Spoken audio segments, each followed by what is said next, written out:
അച്ഛനെ ശുഭോച്ചാച്ചനെ പിള്ളേർക്കുള്ള നന്ദിയും സ്നേഹവും ഈ അവസരത്തിൽ അറിയിക്കുകയാണ്. ഇന്ന് നമ്മുടെ വിഷയം എന്ന് പറയുന്നത്, നോമിന്റെ ഒരു കാലഘട്ടത്തിൽ ഇന്ന് നമ്മുടെ വിഷയം എന്ന് പറയുന്നത് ദൈവത്തിൻ്റെ കൃപ എന്നുള്ളതിനെ കുറിച്ചാണ്. നമുക്ക് കണ്ണുകൾ അടയ്ക്കാൻ പ്രാർത്ഥിക്കാം. ഈശ്വർത്താവെ, നോമിന്റെ ഒരു കാലഘട്ടത്തിൽ ഞങ്ങൾ അങ്ങയുടെ സന്നദ്ധയിൽ വന്ന് അങ്ങയെ സ്തുതിക്കുവാനും ആരാധിക്കുവാനും എന്ന നല്ല അവസരത്തിനായിട്ട് കർത്താവെ സ്തുതിക്കുന്നു, വാഴ്ത്തുന്നു, വന്ദിക്കുന്നു. കർത്താവെ, വചനം അങ്ങയുടേതാണല്ലോ, അങ്ങ് അത് ഞങ്ങൾക്ക് വെറുതെ തരണമേ. ഞങ്ങൾക്ക് മനസ്സിലാവുന്ന ഭാഷയിലും രീതിയിലും ഞങ്ങൾക്ക് അത് ഗ്രഹിക്കുവാനുള്ള അനുഗ്രഹം നൽകണമേ, കൃപ നൽകണമേ. കർത്താവെ, അടിയനെ അങ്ങയുടെ കരങ്ങളിൽ സമർപ്പിച്ച് പ്രാർത്ഥിക്കുന്നു. അടിയൻ്റെ വായുടെ വാക്കുകളും ഹൃദയത്തിലെ ധ്യാനവും അങ്ങേക്ക് പ്രസാദകരമായി തീരുമാറാകട്ടെ. ബില്ലി നീ മൂർ എന്ന് പറഞ്ഞൊരു വ്യക്തി ജോർജിയയിൽ താമസിച്ചിട്ടുണ്ടായിരുന്നു.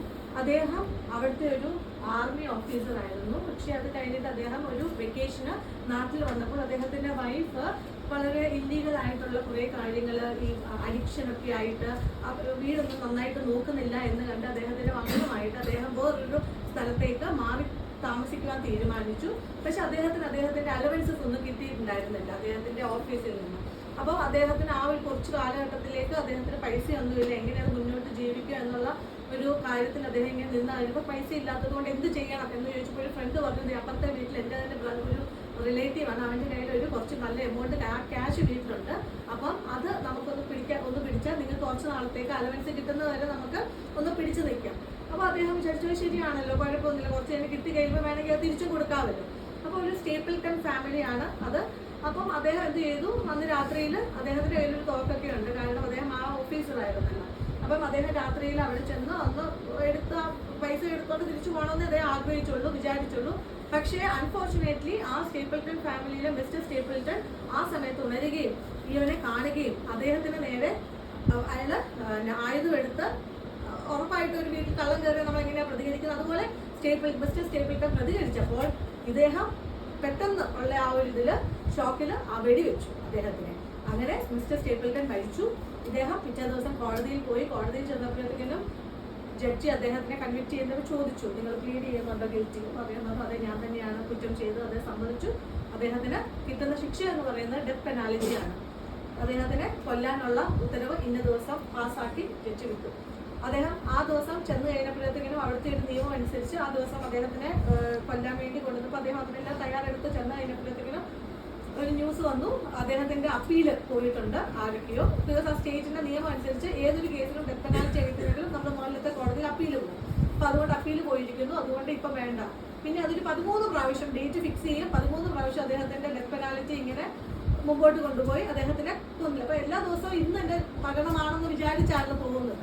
അങ്ങനെ ഇരുന്നപ്പോൾ അദ്ദേഹം കുറേ, അപ്പോൾ അദ്ദേഹത്തിൻ്റെ ഒരു റിലേറ്റീവ് ഒരു പ്രീസ്റ്റ് ഉണ്ടായിരുന്നു. അപ്പം ആ പ്രീസ്റ്റിൻ്റെ വൈഫ് പറഞ്ഞു, നിങ്ങളൊന്ന് ചെന്ന് അവനെ ഒന്ന് കണ്ട് അവിടെ ഒന്ന് മാനസാന്തരത്തിന് അവന് സാധിക്കുമോ എന്നൊന്ന് നോക്കാൻ പറഞ്ഞു. അതിൻ്റെ ഫലമായിട്ട് ആ സ്ത്രീ പ്രീസ്റ്റ് പ്രസന്നെ വന്ന് ഇവനെ കാണുവാനും അദ്ദേഹത്തോട് സംസാരിക്കുകയും ചെയ്തപ്പോൾ അദ്ദേഹത്തിന് ഒരു ഇത്രയും നാളും അറിഞ്ഞ ഒരു ക്രിസ്തുവല്ല. ഇപ്പോൾ ആ ഒരു അവസരത്തിൽ നമ്മൾ കാണുമ്പോൾ പെട്ടെന്ന് ആ ഒരു മാനസാന്തരം അദ്ദേഹത്തിന് വരികയാണ്. അദ്ദേഹം വളരെ സ്വസ്ഥതയോടുകൂടി ഇനി മരിക്കാൻ തയ്യാറാണ്. അപ്പോൾ അദ്ദേഹം വിചാരിച്ചു, എന്നാലും എൻ്റെ ഡെത്ത് ഏതായാലും ഉറപ്പാണ്, പക്ഷെ എന്നാലും എനിക്കൊരു അപ്പോളജി ലെറ്റർ എഴുതണം എന്നും പറഞ്ഞ് അദ്ദേഹം ഒരു കത്തെഴുതി, ഞാൻ യോഗ്യനല്ല ഈ ഒരു ചോദിക്കാനും ഈ മാപ്പ് ചോദിക്കാനും, ഞാൻ നിങ്ങളുടെ ഒരു അവസ്ഥയിലായിരുന്നെങ്കിൽ ചിലപ്പോൾ ഞാൻ ക്ഷമിക്കുകയുമില്ല, പക്ഷെ എങ്കിലും ഞാൻ എൻ്റെ ഒരു മനസ്സിൻ്റെ ഒരു സമാധാനത്തിന് വേണ്ടി നിങ്ങളോട് ക്ഷമ ചോദിക്കുകയാണെന്നും പറഞ്ഞ് മിസസ് സ്റ്റേപ്പിൾട്ടണിനോടും അവരുടെ ഫാമിലിയോടും അദ്ദേഹം കത്തെഴുതി. അത് കഴിഞ്ഞ് അദ്ദേഹത്തിൻ്റെ ഡെത്ത് പെനാൽറ്റിയുടെ എല്ലാം ആയി ഡേറ്റ് ഫിക്സ് ചെയ്തു. ഇനി അപ്പീലൊന്നുമില്ല, എല്ലാ അപ്പീലും റിജക്റ്റ് ചെയ്തു. അപ്പോൾ അദ്ദേഹത്തിൻ്റെ ഡേറ്റ് ഫിക്സ് ചെയ്തു. അദ്ദേഹത്തിനെ അങ്ങോട്ട് കൊണ്ടുപോകുവാൻ നേരത്തെ അവർക്ക് പ്രത്യേകമായിട്ടുള്ള ഒരുക്കങ്ങളൊക്കെ ഉണ്ട്. മുടിയെല്ലാം ഷേവ് ചെയ്യണം, പിന്നെ അത് കഴിഞ്ഞിട്ട് എല്ലാം കൃത്യമായിട്ട് ഒരുങ്ങി എല്ലാം അദ്ദേഹം നിർത്തി. ഒരു 5-7 മണിക്കൂർ കഴിഞ്ഞാൽ അദ്ദേഹത്തിന് തൂക്കിക്കയറ്റും. അപ്പം അദ്ദേഹം അതിനുവേണ്ടി നിന്നപ്പോൾ അദ്ദേഹത്തിന് പെട്ടെന്ന് അവിടെ നിന്നൊരു കത്ത് വരികയാണ്. സ്റ്റേപ്പിൾട്ടൺ ഫാമിലിയിൽ മിസസ് സ്റ്റേപ്പിൾട്ടണും ഫാമിലിയും കൂടെ കുറച്ച് ലോക്കൽ ആളുകളും കൂടി ഒരു മേഴ്സി പെറ്റീഷൻ ഫയൽ ചെയ്യുകയും അതിൽ കോടതി നോട്ടീസ് ഇഷ്യൂ ചെയ്യുകയും ചെയ്തതാണ്. അതുകൊണ്ട് ഇപ്പോൾ ഈ ഡെത്ത് പെനാൽറ്റി നടത്തേണ്ടതാണ്.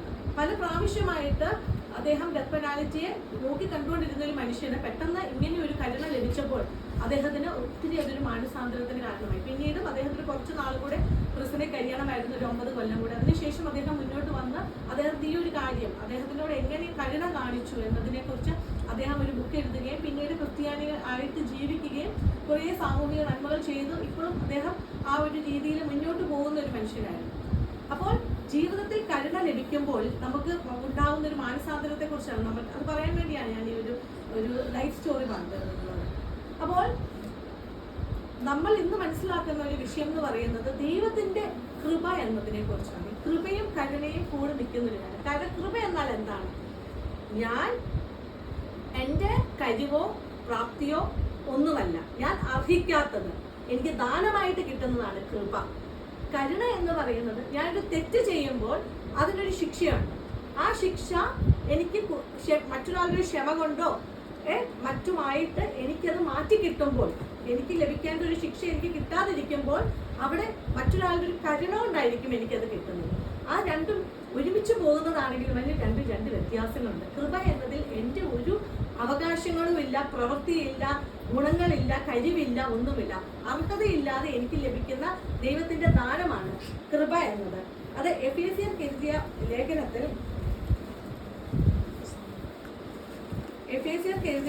2-ാം അധ്യായം 8-ാം വാക്യം. കൃപയാലല്ലോ നിങ്ങൾ വിശ്വാസം മൂലം രക്ഷിക്കപ്പെട്ടിരിക്കുന്നത്, അതിനും നിങ്ങൾ കാരണമല്ല, ദൈവത്തിന്റെ ദാനമത്രേയാകുന്നു. ആരും പ്രശംസിക്കാതിരിക്കാൻ പ്രവൃത്തികളും കാരണമല്ല. അതെ, നമ്മുടെ പ്രവൃത്തിയോ നമ്മുടെ അർഹതയോ ഒന്നുമല്ല. ഇത് കർത്താവിന്റെ ദാനമാണ് നമുക്ക് ലഭിക്കുന്ന കൃപ എന്ന് പറയുന്ന ആ വാക്ക്. അപ്പോൾ കൃപ ലഭിച്ചവനാണ് ഇന്ന് നമ്മൾ ക്രിസ്ത്യാനികളായിരിക്കുന്നതും നമ്മുടെ ഈ അവസരത്തിൽ നമ്മൾ ആരാധിക്കുന്നതും ഒന്നും നമ്മുടെ മിടുക്കോ കഴിവോ ഒന്നുമല്ല. കർത്താവ് നമ്മളിൽ തന്നിരിക്കുന്ന ആ ഒരു ദാനത്തിന്റെ ഒരു ഫലമാണ് നമ്മൾ ഇന്നിവിടെ ആയിരിക്കുന്ന ഈ ഒരു അവസ്ഥ എന്ന് പറയുന്നത്. അപ്പോൾ പൗലോസ് അപ്പോസ്തലൻ ഇന്ന് നമ്മൾ 2-ാം പാഠമായിട്ട് വായിച്ച പൗലോസ് അപ്പോസ്തലന്റെ ഒരു ജീവിതത്തെ കുറിച്ചാണ്. അദ്ദേഹം തിമോഥെയോസിനോട് പറയുന്ന ഒരു ലേഖനമാണ് നമ്മൾ ഇന്ന് 2-ാം പാഠമായിട്ട് വായിച്ചത്. അപ്പോൾ അപ്പോസ്തല പ്രവൃത്തികള് വായിക്കുമ്പോൾ നമുക്ക് പൗലോസ് ആരാണെന്ന് അറിയാം. അദ്ദേഹം ഒരു മാനസാന്തരപ്പെട്ട ഒരു വ്യക്തിയാണ്. നമുക്ക് ആ കഥയൊക്കെ നന്നായിട്ട് അറിയാം, ശൗൽ ആരായിരുന്നു എന്നുള്ളത്. സ്തെഫാനോസിന്റെ കാലത്ത് സ്തെഫാനോസ് ഒരു വലിയ വിശുദ്ധനായിട്ട് അദ്ദേഹത്തിനെ കല്ലെറിഞ്ഞ ആളുകൾ കൊല്ലുകയാണ്. ആ സമയത്ത് അദ്ദേഹത്തിന്റെ വസ്ത്രം പിടിച്ചത് ശൗലാണെന്ന് അപ്പോസ്തല പ്രവർത്തികളിൽ 8-ാം അധ്യായത്തിൽ വളരെ കൃത്യമായിട്ട് പറയുന്നുണ്ട്. ശൗൽ എന്ന വ്യക്തിയായിരുന്നു. അദ്ദേഹത്തിനും ആ സ്തെഫാനോസിനെ കൊല്ലാൻ മനസ്സായിരുന്നു എന്നും പറയുന്നുണ്ട്. ഇങ്ങനെയുള്ള ഒരു വ്യക്തി പിന്നീട് നമ്മൾ കാണുന്നത് ദമസ്കോസിന്റെ വാതിൽക്കൽ വെച്ച് അദ്ദേഹം ക്രിസ്ത്യാനികളെ കൊല്ലാൻ വേണ്ടി ഉതകുന്ന ഒരു മനുഷ്യനായിട്ടാണ് നമുക്ക് കാണുന്നത്. എന്ന് വെച്ചാൽ ഒരു വസ്ത്രം പിടിക്കുന്നതിൽ നിന്ന് ഒരു കൊല്ലാൻ വേണ്ടി മുന്നോട്ട് നിൽക്കുന്ന ഒരു പാപിയായിട്ടുള്ളൊരു, നമ്മളെ സംബന്ധിച്ചിടത്തോളം അദ്ദേഹം ഒരു പാപിയാണ്. കാരണം ക്രിസ്ത്യാനികളെ കൊല്ലാൻ വേണ്ടി വന്നത് അദ്ദേഹത്തെ സംബന്ധിച്ചിടത്തോളം അദ്ദേഹം ചെയ്യുന്ന ഒരു വലിയൊരു മഹത്തായ കാര്യമാണ്. അദ്ദേഹം ഒരു ജൂ ആണ്, റോമൻ സിറ്റിസൺ ആണ്, ഏറ്റവും പഠിത്തത്തിൽ ഏറ്റവും അഗ്രഗണ്യനാണ്. ഗമാലിയൽ എന്ന് പറഞ്ഞ അവിടുത്തെ ഏറ്റവും വലിയ അഗ്രഗണ്യനായിട്ടുള്ള ഒരു വലിയ പ്രൊഫസറിന്റെ ശിഷ്യനാണ്. അപ്പൊ എല്ലാം കൊണ്ടും തികഞ്ഞ് അവൻ ചെയ്യുന്ന ഒരു നല്ല കാര്യമാണ്. അദ്ദേഹത്തിന്റെ കാഴ്ചപ്പാടനുസരിച്ച് അദ്ദേഹം ചെയ്യുന്ന ഒരു നല്ല കാര്യമാണ്. പക്ഷെ നമ്മളെ സംബന്ധിച്ചിടത്തോളം അതൊരു അന്യായമായിട്ടുള്ള ഒരു കാര്യമാണ്. അപ്പോൾ ദമസ്കോസിന്റെ വാതിൽക്കൽ വെച്ച് അദ്ദേഹത്തിന് ഉണ്ടാകുന്ന ഒരു മാനസാന്തരം, അവിടെ വെച്ച് ദമസ്കോസിന്റെ വാതിൽക്കൽ വെച്ച് അപ്പോസ്തല പ്രവൃത്തികൾ 2-ാം അധ്യായം 9-ാം വാക്യം അദ്ദേഹം ചോദിക്കുന്നത്, ഇപ്പോൾ നമുക്ക് ഓരോരുത്തരുടെയും ജീവിതത്തിൽ നമുക്കൊരു പ്രയാസം അല്ലെങ്കിൽ ഇങ്ങനെ ഒരു പെട്ടെന്നൊരു നമ്മളൊരു കാര്യത്തിലേക്ക് പുറപ്പെട്ട് പെട്ടെന്നൊരു വെളിച്ചം വന്ന് എൻ്റെ കണ്ണ് പോകുമ്പോൾ ഞാൻ ചോദിക്കുന്നില്ല നീ ആരാവുന്നു കർത്താവേ എന്ന് ചോദിക്കുന്നില്ല, അല്ലേ? കാരണം എൻ്റെ മനസ്സിൽ തോന്നി ഇതെന്ത് പറ്റി എനിക്ക് എന്ന് ഞാൻ ചോദിക്കുന്നത്. എൻ്റെ ഒരു പെട്ടെന്നുള്ള റിഫ്ലക്ട് ചോദ്യം എന്ന് പറയുന്നത് നീ എനിക്ക് എന്ത് പറ്റിയെന്നാ. ഒരിക്കലും ഞാൻ ചോദിക്കുന്ന ഒരു ചോദ്യമല്ല ഇവിടെ പൗലോസ് അപ്പോസ്തലൻ ചോദിക്കുന്നത്. നീ ആരാവുന്നു കർത്താവേ? ശൗലേ ശൗലേ, നീ എന്നെ ഉപദ്രവിക്കുന്നത് എന്ത് എന്ന് തന്നോട് പറയുന്ന ഒരു ശബ്ദം കേട്ടു. നീ ആരാകുന്നു കർത്താവേ എന്ന് അവൻ ചോദിച്ചതിന് നീ ഉപദ്രവിക്കുന്ന യേശു. അപ്പൊ ഇവിടെ പൗലോസ് അപ്പോസ്തലന്റെ മനസ്സിൽ എവിടെയൊക്കെയോ ഡൗട്ടുകൾ കാണും. കാരണം അദ്ദേഹം സ്തെഫാനോസിനെ കണ്ടൊരു വ്യക്തിയാണ്, ഗമാലിയലിന്റെ ശിഷ്യനാണ്. ഈ ഗമാലിയലിന്റെ അടുത്ത് പൗലോസ് അപ്പോസ്തലൻ ചോദിക്കുന്നുണ്ട് ഒരിക്കലും ഈ ഒരു ക്രിസ്ത്യാനികൾ നടത്തുന്നതൊക്കെ ശരിയാണോ എന്ന്. അപ്പോൾ ഗമാലിയൽ പറയുന്നത് ഇതിന് അടിസ്ഥാനമുള്ളതാണെങ്കിൽ, ഇത് റൂട്ടഡ് ആണെങ്കിൽ, ഇത് സത്യത്തിൽ ഉറച്ചതാണെങ്കിൽ അതിനെ നീ എത്ര ചെയ്താലും അത് നശിച്ചു പോവുകയില്ല എന്ന് ഗമാലിയൽ പറഞ്ഞിട്ടുണ്ട് പൗലോസ് അപ്പോസ്തലനോട്. അപ്പോൾ ഇങ്ങനെയൊക്കെ ഉള്ള ഒരു മനുഷ്യനാണ് പിന്നീട്